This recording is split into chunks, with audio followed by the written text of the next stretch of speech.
భద్రకాళీ శరణం మమ.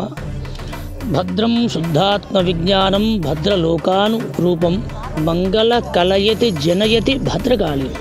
అసలు భద్రకాళి అవతారం గురించి మనం తెలుసుకునే ముందు భద్రకాళి ఎవరు? భద్రం శుద్ధాత్మ విజ్ఞానం, శుద్ధమైనటువంటి యొక్క జ్ఞానాన్ని, శుద్ధాత్మ విజ్ఞానం భద్రలోకాను రూపం మంగళములను, శ్రేయ సంపదలను, సమస్తాన్ని అందించేటువంటి యొక్క చక్కని తల్లి శ్రీ భద్రకాళి అమ్మవారుగా మనకు వేదవచనము. అలాగే ఈ భద్రకాళి ఆలయము ఓరుగల్లు మహానగరములో అటు హనుమకొండ ఇటు వరంగల్ మధ్యలో హనుమత్గిరి ఎదురుగా హనుమంతుని యొక్క పెద్ద కొండ ఉంటుంది. దానికి అభిముఖముగా అమ్మవారు మన స్వయంభూగా కనిపిస్తుంది. క్రీస్తు శకం 625 సంవత్సరము చాణక్య 2వ పులకేశి వేంగి రాజ్యాన్ని జయించుటకు శ్రీ భద్రకాళి అమ్మవారిని ఉపాసించినట్టు, తదనంతరం వేంగి రాజ్యాన్ని జయించిన తర్వాత కొంత ఆలయం నిర్మించినట్టు మనకు శాసనాల ద్వారా తెలుస్తుంది. మతాంతరుల దండయాత్ర వలన అటు పోర్చుగీస్, అటు బ్రిటిష్ వారు, ఇటు సుల్తాన్ వారు, వీళ్ళంతా కూడా మన హిందూ దేవాలయాలన్నింటినీ కూడా, భారతదేశం మొత్తం నలుమూలలో ఉన్న పుణ్యక్షేత్రాలన్నింటినీ కూడా ధ్వంసం చేసినారు. అదేవిధంగా భద్రకాళి ఆలయాన్ని కూడా, అమ్మవారిని మాత్రం వాళ్ళు తాకలేదు, కానీ కొండ గుట్టలతోటి ఈ ఆలయాన్ని మూసివేసినారు. తదనంతరం ఈ ఆలయము 100 సంవత్సరాల పాటు అమ్మవారి ఆలయం వెలుగులోకి రాలేదు. స్వాతంత్ర్యం వచ్చిన తర్వాత ఈ ఆలయము అమ్మవారే స్వయముగా మగన్లాల్ సమేజా అనే ఓ మార్వాడి బొంబాయిలో నివసిస్తాడు. అతనికి అమ్మవారు వరంగల్లో భద్రకాళిగా ఉన్నాను, నీవు ఈ ఆలయాన్ని శుద్ధి చేసుకో, నీకు మంచి జరుగుతుందని. అతనికి సంతానం లేదు. అతనికి ఆ స్వప్నం వచ్చినట్టు 10 సంవత్సరాల ముందుగానే బిఎస్ గణేష్ శాస్త్రి గారని వారు కాశీలో సాంగవేద పాఠశాలలో అధ్యయనం చేసిన తర్వాత వారు ఎప్పుడు కూడా ఒక చోట ఉండరు. ఎప్పుడూ పుణ్యక్షేత్రాలను, సప్తధామములను తిరుగుతూ ఈ వరంగల్ వచ్చినప్పుడు ఈ భద్రకాళి ఆలయం ఎందుకో ఆయనకు బాగా నచ్చి ఇక్కడే స్థిరంగా 1940లో వచ్చాడు. ఇక్కడే స్థిరంగా ఉన్నాడు. ఇప్పటికీ వారి ఇల్లు అలాగే ఉంది. ఉన్న తర్వాత ఎందుకో అమ్మవారిని పూజించాలని మనసులో ధ్యానం కలిగింది. కానీ ఏ భక్తుడు లేకపోతే ఏ పూజారి కూడా అమ్మవారిని పూజిస్తాడు, కానీ ఈ ఆలయ నిర్మాణం బ్రాహ్మడి వల్ల సాధ్యపడదు.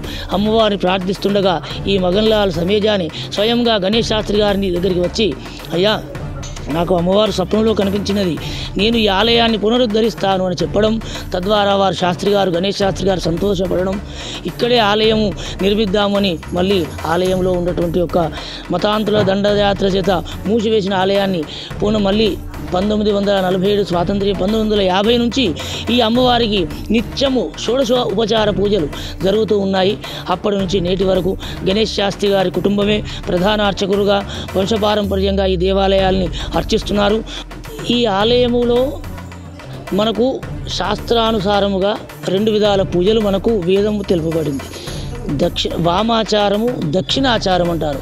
వామాచారం అంటే జంతు బలులు ఇవ్వడము.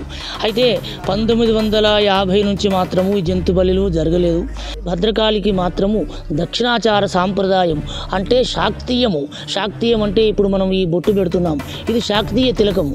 అంటే శక్తిని శాక్తేయ తిలకముగా దిద్దుతారు. అలాగే శాకాంబరిగా శాక్తీయం అంటేనే అందులో మీకు అర్థమైపోతుంది అమ్మవారు సాత్వికురాలు అని. భద్రకాళి అమ్మవారికి నిత్యము నవావరణ శ్రీచక్రార్చన ఉంటుంది. ఉదయము సాయంత్రము నిశి పూజ అంటారు. ప్రదోషకాలము మనల్ని రంజింపజేస్తుంది. ఎందుకంటే అమ్మవారు రాత్రి సంచారం ఎక్కువ ఉంటుంది. పరమశివుడు గోధూళి వేళ, అమ్మవారు మొత్తం నిశాచర ఆ రాత్రి మొత్తం కూడా సంచరిస్తుందని రాత్రి పూజ ఇక్కడ చాలా వైభవంగా చేస్తాము. రాత్రి అమ్మవారికి శ్రీచక్రార్చన, మహానీరాజన, మహామంత్ర పుష్పాదులు రాత్రిపూట ఎక్కువ విశేషంగా ఉంటాయి. ఇక్కడ మొట్టమొదట మీకు క్షేత్రపాలక భైరవి దర్శనం అవుతుంది. అది సాయిబాబా దేవాలయం ముందర ఉన్నది. ఆమె ఆజ్ఞతోటి మీరు ఆలయానికి ప్రవేశిస్తారు. ఆలయంలో ప్రవేశించగానే మీకు గోశాల కనిపిస్తుంది. ఎందుకంటే మనం చేసిన పాపకర్మలు ఎన్నో ఉంటాయి. ఏదో తింటాము, ఏదో తాగుతాము, ఏదో విధంగా వస్తాం. కాబట్టి గోప్రదక్షిణం, గోపూజ చేసుకుని ఆ గోప్రదక్షిణము గోశాలకు పోయిన వాడికి సమస్త దోషాలు పాపాలను హరించుకుపోతాయి. ఇప్పుడు శుద్ధమైనటువంటి ఒక అమ్మవారిని దర్శించడానికి వచ్చే భక్తుడు మొట్టమొదట వల్లభ విఘ్నేశ్వరుని దర్శిస్తారు. వల్లభ విఘ్నేశ్వరుని తర్వాత ఆలయంలోకి ప్రవేశించగానే మీకు ఎడమ వైపుగా ఆంజనేయ స్వామి ఉంటాడు. ఆంజనేయ స్వామిని దర్శించిన తర్వాత కొంచెం ముందు వెళ్ళగానే నవగ్రహాలు ఉంటాయి. అలాగే అమ్మవారికి ఎడమ భాగమున శ్రీ సుబ్రహ్మణ్యేశ్వర స్వామి ఉంటాడు. ఈ ఆలయంలో ఇన్ని ఉపాలయాలు ఉన్నాయి.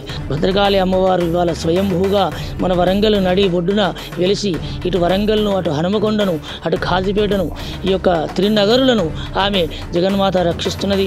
అలాగే భక్తులు ఎవరైనా సరే భద్రకాళి అమ్మవారిని మీరు దర్శించిన క్షణమున మీలో ధైర్యమైనటువంటి ఒక ధైర్యాన్ని అమ్మవారు భద్రతను నింపుతుంది. మీ కష్టాన్ని మిమ్మల్ని చేరకుండా అమ్మవారు తన భక్తులను తానే రక్షించుకుంటుంది. ఇది సత్యము, ఇది సత్యము. భద్రకాళి శరణం మమ.